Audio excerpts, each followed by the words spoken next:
Hi, ഞാൻ doctor പ്രിയ Q&B health കെയറിലെ homoeopathic ഫിസിഷ്യനാണ്. ഇന്ന് നമ്മുടെ ഇടയിൽ ഒരുപാട് പേര് അമിതവണ്ണം കൊണ്ട് കഷ്ടപ്പെടുന്നുണ്ട്. അതുകൊണ്ട് തന്നെ അവർ പല രീതിയിൽ ഡയറ്റ് എടുത്ത് പല തരത്തിലുള്ള ഡയറ്റ് എടുത്ത് വെയിറ്റ് കുറയ്ക്കാൻ വേണ്ടി ബോഡി ഫിറ്റ് ആക്കാൻ വേണ്ടി ശ്രമിക്കുന്നു. അതിനിടയിൽ അല്ലെങ്കിൽ അതിൻ്റെ ഒരു മറുവശം എന്ന് പറയുന്നത് ഒരുപാട് പേര് ഹൈറ്റിനനുസരിച്ച് വെയിറ്റ് ഗെയിൻ ചെയ്യാൻ വേണ്ടി കഷ്ടപ്പെടുന്നവരാണ്. വെയിറ്റ് കുറയ്ക്കുന്നതിനേക്കാളും ഇരട്ടി കഷ്ടപ്പാടാണ് വെയിറ്റ് വെക്കാൻ എന്നാണ് എല്ലാവരും പറയുന്നത്. അതൊരു പരിധി വരെ ശരിയാണ്. അപ്പോൾ വെയിറ്റ് പല ഭക്ഷണങ്ങളും മാറി മാറി കഴിക്കുന്നുണ്ട്, പക്ഷെ വെയിറ്റ് വെക്കുന്നില്ല. പല ആൾക്കാരും അവരോട് ചോദിക്കും എന്തെങ്കിലും രോഗമുണ്ടോ, അതുകൊണ്ടാണോ ഇങ്ങനെ മെലിഞ്ഞിരിക്കുന്നത്. അവർ പറയുന്ന അല്ലെ അവർക്ക് വിചാരിക്കുന്ന പോലെ അവരുടെ സൗന്ദര്യം നിലനിർത്താൻ പറ്റുന്നില്ല, അവർക്ക് വേണ്ട ഡ്രസ്സ് ഇടാൻ പറ്റുന്നില്ല എന്നൊക്കെ ഒരുപാട് പേര് പരാതിപ്പെടുന്നുണ്ട്.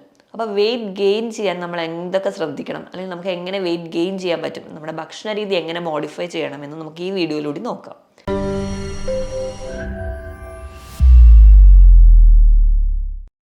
ഒരുപാട് പേര് പറയുന്നുണ്ട് വെള്ളം കുടിച്ചാലും വണ്ണം വെക്കുക എന്ന്. പക്ഷേ മറ്റു പലരും പറയുന്നത്, അല്ലെങ്കിൽ നമ്മുടെ അടുത്ത് വരുന്ന പല ആൾക്കാരും പറയുന്നതാണ് ഞാൻ എന്തൊക്കെയോ ഒരുപാട് ഭക്ഷണങ്ങൾ കഴിക്കുന്നുണ്ട്, മാറി മാറി കഴിക്കുന്നുണ്ട്, പക്ഷേ എനിക്ക് വെയിറ്റ് വെക്കുന്നില്ല. പക്ഷേ അവരുടെ ഭക്ഷണ രീതി നോക്കുകയാണെങ്കിൽ നമുക്ക് കാണാം അവർ കഴിക്കുന്ന കൂടുതൽ ഭക്ഷണവും ഒരു ഫാസ്റ്റ് ഫുഡ് അല്ലെങ്കിൽ ജങ്ക് ഫുഡ്, ബേക്കറി ഐറ്റംസ് ഒക്കെ ആയിരിക്കും. ഈ ഒരു ഭക്ഷണം കഴിച്ചുകൊണ്ട് ഒരിക്കലും ഒരു വെയിറ്റ് ഗെയിൻ ഉണ്ടാവില്ല. അപ്പോൾ നമുക്ക് ഇന്ന് നോക്കാം എങ്ങനെയൊക്കെ നമുക്ക് വെയിറ്റ് ഗെയിൻ ചെയ്യാം. എങ്ങനെ വെയിറ്റ് ഗെയിൻ ചെയ്യാം എന്ന് നോക്കുന്നതിന് മുൻപ് എന്തുകൊണ്ടാണ് ഇങ്ങനെ വെയിറ്റ് വെക്കാത്തതെന്ന് നമ്മൾ അറിഞ്ഞിരിക്കണം. ഒന്നാമത്തെ കാര്യം എന്ന് പറയുന്നത് പാരമ്പര്യമാണ്. നമ്മുടെ മാതാപിതാക്കൾക്കൊരു ലീൻ കോൺസ്റ്റിറ്റ്യൂഷനാണ്, അല്ലെങ്കിൽ മെലിഞ്ഞിരിക്കുന്നവരാണ് നമ്മുടെ മാതാപിതാക്കൾ, അല്ലെങ്കിൽ നമ്മുടെ പാരമ്പര്യം അങ്ങനെയാണെങ്കിൽ ഒരു പരിധി വരെ നമുക്ക് വെയിറ്റ് വെക്കുക എന്ന് പറയുന്നത് കുറച്ച് ബുദ്ധിമുട്ടാണ്. അല്ലെങ്കിൽ രണ്ടാമത് നമ്മൾ പറയുകയാണെങ്കിൽ നമ്മൾ വളരുന്ന പ്രായത്തിൽ, അല്ലെങ്കിൽ നമ്മൾ ആ ഒരു നമ്മുടെ ഡെവലപ്മെൻ്റ് ഒക്കെ നടക്കുന്ന സമയത്ത് വേണ്ട രീതിയിലായിട്ടുള്ള ന്യൂട്രീഷ്യസ് ആയിട്ടുള്ള ഫുഡുകളൊന്നും നമ്മൾ കഴിച്ചിട്ടില്ല, അല്ലെങ്കിൽ നമുക്കത് കിട്ടിയിട്ടില്ല. അതിൻ്റെ ഒരു പോഷക കുറവ് കൊണ്ട് നമുക്ക് മെലിഞ്ഞിരിക്കാം. അതല്ലെങ്കിൽ ചില മെൻ്റൽ ടെൻഷനോ സ്ട്രെസ്സോ കാരണം അത് നമ്മുടെ ശരീരത്തിൽ വരുന്നത് കൊണ്ട് നമുക്ക് ഭക്ഷണം കഴിച്ചാലും ചിലപ്പോൾ വണ്ണം വെച്ചൊന്നും വരില്ല. അല്ലെങ്കിൽ ഹൈപ്പർ തൈറോയിഡിസം എന്ന് പറയുന്ന കണ്ടീഷൻ എന്ന് പറയുമ്പോൾ നമ്മുടെ തൈറോയ്ഡ് ഹോർമോണിലുള്ള വ്യതിയാനങ്ങളാണ്. ഇതുകൊണ്ട് നമുക്ക് മെലിഞ്ഞു പോകാം. അല്ലെങ്കിൽ പ്രമേഹ രോഗമുള്ളവർ, അല്ലെങ്കിൽ മറ്റു ചില രോഗമുള്ളവർക്കൊക്കെ നമുക്ക് മെലിഞ്ഞിരിക്കുന്നത് കാണാം. ഇതല്ലാതെ തന്നെ IBS പോലെയുള്ള രോഗം. IBS എന്ന് പറയുമ്പോൾ ഇറിറ്റബിൾ ബവൽ സിൻഡ്രോം. അതായത് നമ്മൾ ഭക്ഷണം കഴിച്ചാൽ പോലും നമുക്ക് പെട്ടെന്ന് തന്നെ ബാത്റൂമിൽ പോകണം തോന്നുന്നു, കഴിച്ച ഉടനെ തന്നെ ബാത്റൂമിൽ പോകണം തോന്നുക, ചിലപ്പോൾ വല്ല ടെൻഷനോ ആൻസൈറ്റിയോ വരുമ്പോൾ ബാത്റൂമിൽ പോകണം തോന്നുന്നു. അങ്ങനെ നമ്മുടെ ആ ഒരു അബ്സോർപ്ഷൻ കറക്റ്റായിട്ട് നടക്കാതെ വരുമ്പോൾ ഇങ്ങനെ IBS, കോൺസ് പോലെയുള്ള ഡിസീസ്, അസിഡിറ്റിയുടെ പ്രശ്നമുള്ളവർ, അവർക്ക് എന്ത് കഴിച്ചാലും വയറിൽ ഒരു അസിഡിറ്റി അൾസറായിട്ട് നിൽക്കുന്നവർക്കാണെങ്കിലും ഇങ്ങനെ വണ്ണം വെക്കാതെ വരും. ഇതല്ലാതെ തന്നെ മറ്റ് ചില രോഗങ്ങൾ കൊണ്ടും നമുക്ക് പറയാം നമുക്ക് വണ്ണം വെക്കാതെ വരുന്നത് കാണാറുണ്ട്.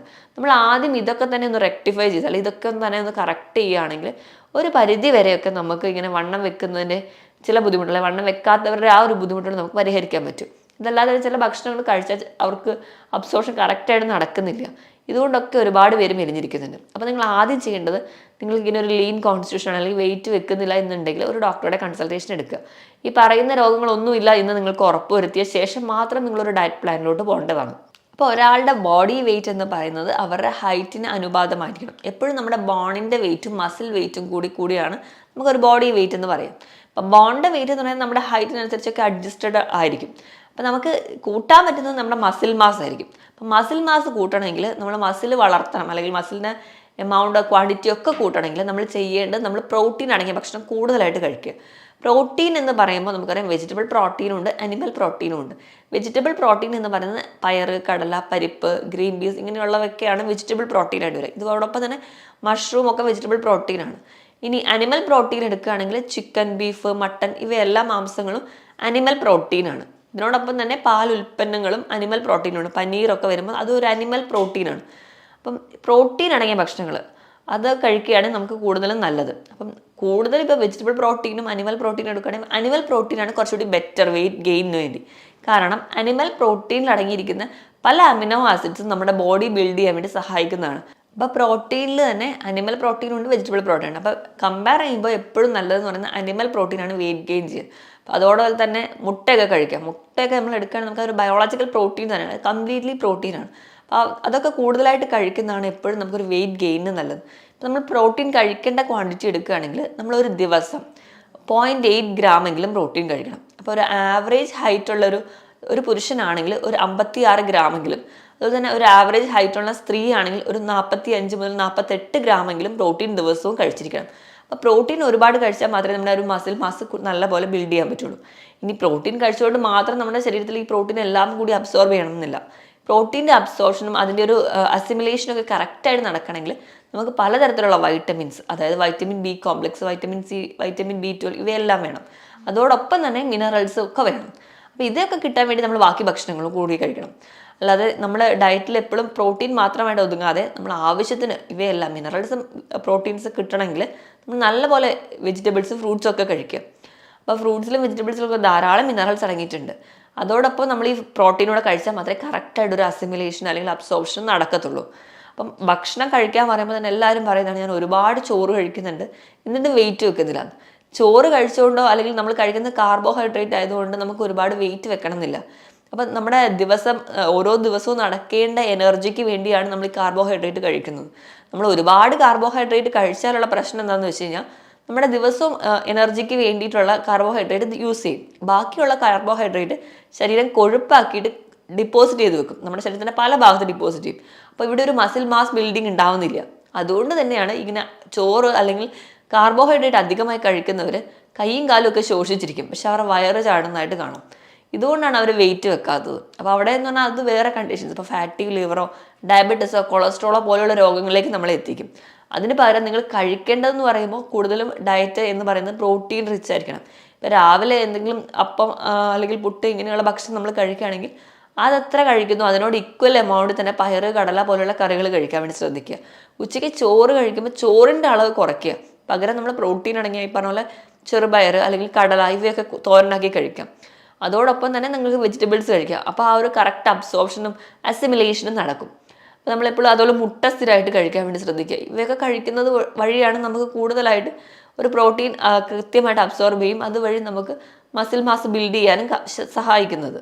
ഇനി ഇങ്ങനെ പ്രോട്ടീൻ അടങ്ങിയ ഭക്ഷണങ്ങൾ കഴിക്കുന്നതിനോടൊപ്പം തന്നെ നമ്മൾ കൃത്യമായിട്ട് വ്യായാമം കൂടി ചെയ്യണം. അപ്പോൾ എല്ലാവരുടെയും സംശയമാണ്, ഇങ്ങനെ മെലിഞ്ഞിരിക്കുന്നവർ പിന്നെയും വ്യായാമം ചെയ്താൽ പിന്നെയും മെലിയല്ലേ ഉള്ളൂ, എന്തെങ്കിലും രോഗമുള്ളവരോ അല്ലെങ്കിൽ വണ്ണമുള്ളവർ മാത്രമല്ലേ വ്യായാമം ചെയ്യേണ്ടത്.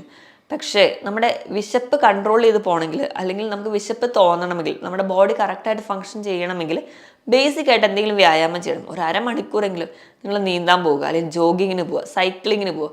ഇതൊക്കെ നമുക്ക് വിശപ്പ് കൂട്ടുന്ന തരത്തിലുള്ള വ്യായാമങ്ങളാണ്. അപ്പം നിങ്ങൾ ഇതൊക്കെ ചെയ്യുകയാണെങ്കിൽ ഒരു പരിധി വരെ നിങ്ങൾക്ക് വിശപ്പ് കൂടുകയും നിങ്ങൾക്ക് ഭക്ഷണം കുറച്ചും കൂടി കൺസ്യൂം ചെയ്യാൻ പറ്റും. അപ്പം വിശപ്പ് കുറവുള്ളവരൊക്കെ ആണെങ്കിൽ ഭക്ഷണം കഴിക്കുന്നതിന് ഒരു അരമണിക്കൂറും എങ്കിലും മുൻപ് നടക്കാൻ പോവുക. നടന്നു വരുമ്പോൾ നമുക്ക് കുറച്ചും കൂടി വിശക്കുന്നതായിട്ട് കാണാം. അപ്പോൾ എന്തെങ്കിലും ഒരു വ്യായാമം കൂടി ഉണ്ടെങ്കിൽ മാത്രമേ നമ്മുടെ ശരീരത്തിന് കറക്റ്റായിട്ട് ബോഡി ബിൽഡ് ചെയ്യാൻ പറ്റുള്ളൂ. അതോടൊപ്പം തന്നെ നിങ്ങളുടെ ഒരു ആരോഗ്യത്തിന് വേണ്ടി കൃത്യമായിട്ട് ഉറങ്ങുക. ഒരു 6 മുതൽ 7 മണിക്കൂർ വരെയെങ്കിലും സ്ഥിരമായിട്ട് ഉറങ്ങാൻ ശീലിക്കുക. അതും കൃത്യമായ ഒരു ബയോളജിക്കൽ ക്ലോക്കോട് കൂടി എണീക്കുന്നതും കിടക്കുന്നത് ഒരു കൃത്യ പാറ്റേണിൽ തന്നെ ആക്കുക. നല്ലപോലെ വെള്ളം കുടിക്കുക. എന്തെങ്കിലും ടോക്സിൻസ് ഒക്കെ ഉണ്ടെങ്കിൽ അത് പുറന്തള്ളാൻ വേണ്ടി നല്ലപോലെ വെള്ളം കുടിക്കുക. അതോടൊപ്പം തന്നെ നമ്മൾ ജങ്ക് ഫുഡ്സ് അല്ലെങ്കിൽ മധുരമടങ്ങിയ ഭക്ഷണങ്ങളും പ്രോസസ്ഡ് ഫുഡുകളും മാക്സിമം കുറയ്ക്കുക. അവയിൽ നിന്ന് നമുക്ക് ഒരുപാട് ന്യൂട്രീഷൻസ് ഒന്നും കിട്ടാനില്ല. നമ്മുടെ ശരീരത്തിന് ഒരുപാട് ദോഷം മാത്രമേ ചെയ്തുള്ളൂ. അത് മനസ്സിലാക്കിയിട്ട് നമ്മൾ മധുരമൊക്കെ കുറയ്ക്കാൻ വേണ്ടി നോക്കുക. കാരണം മധുരമൊക്കെ അധികമായാൽ നമുക്ക് നേരത്തെ പറഞ്ഞതുപോലെ കൊഴുപ്പായിട്ട് നമ്മുടെ ശരീരത്തിൽ പല ഭാഗങ്ങളിലും അടിയാൻ തുടങ്ങും. അതുപോലെ തന്നെ നിങ്ങൾ ഭക്ഷണം കഴിക്കുന്നതിൻ്റെ അളവ് കൂട്ടുന്നതിന് പകരം തവണകൾ കൂട്ടുക. 3 നേരം ഒരുപാട് ക്വാണ്ടിറ്റി കഴിക്കുന്നതിന് പകരം 4-5 തവണ ഭക്ഷണം കഴിക്കുക. കഴിക്കുമ്പോൾ നമുക്ക് പറ്റുന്നൊരു ക്വാണ്ടിറ്റി കഴിക്കുക. അല്ലാതെ ഒരുപാട് ഫുഡ് ഒരു ടൈമിൽ വലിച്ചു വാരി കഴിച്ച് പോയി കിടന്നുറങ്ങിക്കഴിഞ്ഞാൽ നമുക്ക് വണ്ണം വെക്കില്ല. നമ്മൾ ടൈമിൻ്റെ ഡ്യൂറേഷൻ അല്ലെങ്കിൽ ഗ്യാപ്പ് കുറയ്ക്കുക. ഇടയ്ക്കിടയ്ക്ക് ന്യൂട്രീഷ്യൻസ് ആയിട്ടുള്ള ഫുഡ് കഴിക്കുക. നട്ട്സ് കഴിക്കാം. നിങ്ങൾക്ക് ആ ഒരു ഡയറ്റ് പ്ലാൻ തന്നെ സെറ്റ് ചെയ്ത് നിങ്ങൾക്ക് കഴിച്ചു കഴിഞ്ഞാൽ നല്ലപോലെ വെയിറ്റ് ഗെയിൻ ചെയ്യാനും ഹെൽത്തി ആയിട്ടിരിക്കാനും പറ്റും. എപ്പോഴും നമ്മുടെ ബോഡി വെയിറ്റ് എന്ന് പറയുന്നത് മെയിൻറ്റെയിൻ ചെയ്തിരിക്കണം. അതായത് ഇപ്പോൾ ബോഡി മാസ് ഇൻഡെക്സിലൊക്കെ പറയുന്നതിന് പ്രകാരം ഇപ്പം ഒരു 173 അങ്ങനെ ഒരു എക്സാമ്പിൾ പറയുകയാണ്. 173 സെൻറ്റിമീറ്ററാണ് നിങ്ങളുടെ ഹൈറ്റ് എങ്കിൽ നിങ്ങളുടെ വെയിറ്റ് എന്ന് പറയുന്നത് അതിൽ നിന്ന് 100 കുറയ്ക്കുന്നതായിരിക്കും. അതായത് 73 കിലോ. അപ്പം ആ ഒരു രീതിയിൽ ആ ഒരു റേഞ്ചിൽ നിങ്ങൾ എപ്പോഴും നിങ്ങളുടെ ബോഡി വെയിറ്റ് മെയിൻറ്റെയിൻ ചെയ്യുകയാണെങ്കിൽ നമ്മൾ കുറച്ചുകൂടെ ഹെൽത്തി ആയിട്ടിരിക്കാനും പല രോഗങ്ങളെ തടയാനും അമിതവണ്ണമായി പോകാതിരിക്കാൻ ശ്രദ്ധിക്കുക. അതുപോലെ തന്നെ അണ്ടർ വെയിറ്റ് ആയി പോകാതിരിക്കാൻ വേണ്ടി ശ്രദ്ധിക്കുക. അപ്പം മറ്റൊരു ഹെൽത്ത് ടോപ്പിക്കുമായിട്ട് വീണ്ടും കാണുന്നത് വരെ നന്ദി.